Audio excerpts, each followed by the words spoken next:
Gotcha.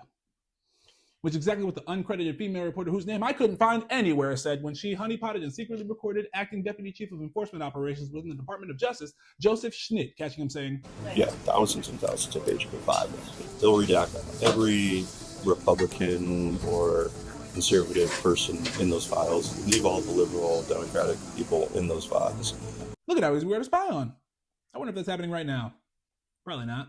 I'm sure Putin and Netanyahu are super trustworthy guys. Either way, look at the acting deputy chief of the blah, blah, blah. It's a group that provides investigative and prosecutorial support. That's support for the guys who argue who should go to jail for crimes to the United States Attorney's Office and Criminal Division. So it's some of the guys who would be working on the Epstein files. And that might not be him, to be fair. He later said that his knowledge was limited to what's been reported on the news, which is mostly what he spoke about on that date, outside of the part about only redacting Republican names. That's something that's new, and it's something that he actually could have some knowledge of because he's prosecutorial supported, blah, blah, blah, blah, blah. This is something he could actually know. And I get it. He could have just been capping to try to get some cheeks. Who hasn't?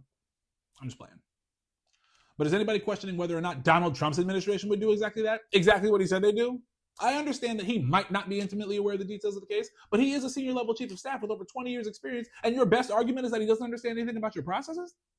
A chief of staff specifically is familiar with how the processes tie together. That's what the job is. What's more telling than that he actually believes that shit?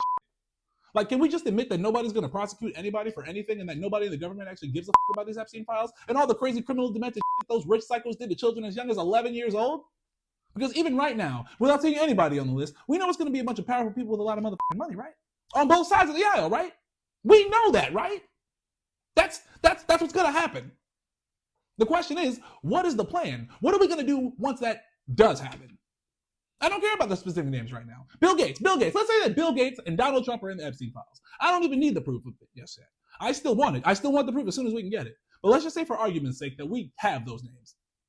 These are some of the most powerful people in the entire world with the ability to manipulate large multinational companies with a fair amount of ease if we're really going to keep it a bean.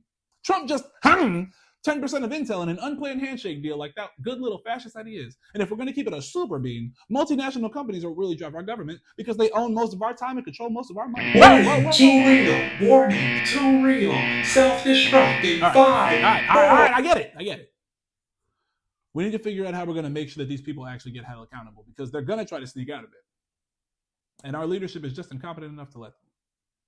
So since a lot of people help fund that mass jet-setting sex trafficker and definitive not friend of children, I think it might be time for a deep down, dirty forensic audit of every single person on that list, just to make sure that something like this doesn't ever happen again. Who wants to do that? I know I do.